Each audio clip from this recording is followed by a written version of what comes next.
All right, consider this problem. We have a right triangle and we're trying to find the measure of x.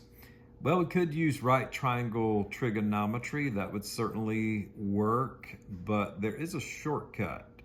And here's the shortcut, knowing special right triangles. So memorizing this, 45, 45, 90 triangle, whatever the length of this is, that's going to be the same here, called it L.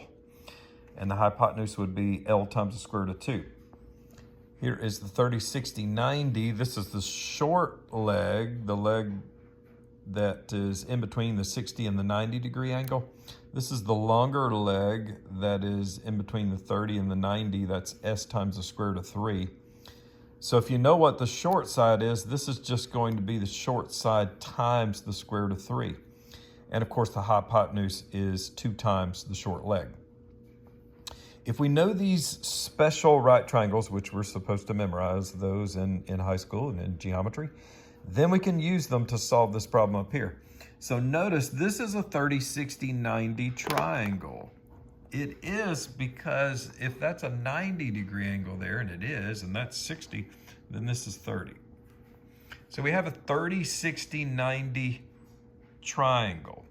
So notice the side that's given up here is 10, and that's the one that's in between the 30 and the 90, which in between the 30 and the 90 is S square root of 3.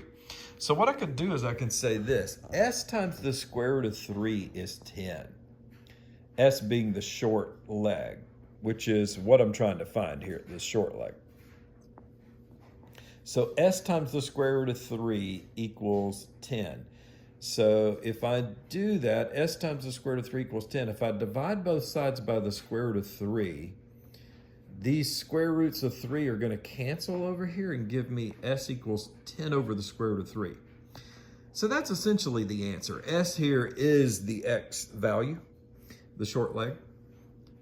And but in mathematics, we're never supposed to leave a radical in the denominator. So I'm going to rationalize the denominator, and that means I'm going to take the denominator and multiply the top and bottom by that, and what that'll do is get rid of the radical in the denominator, in the bottom of the fraction. So that's going to become 10 times the square root of 3 over 3.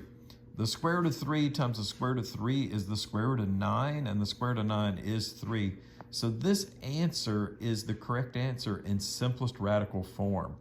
And that is the same as this, but just without a radical in the denominator. So the short leg is that, 10 times the square root of 3 over 3, and that is this X value over here. See ya.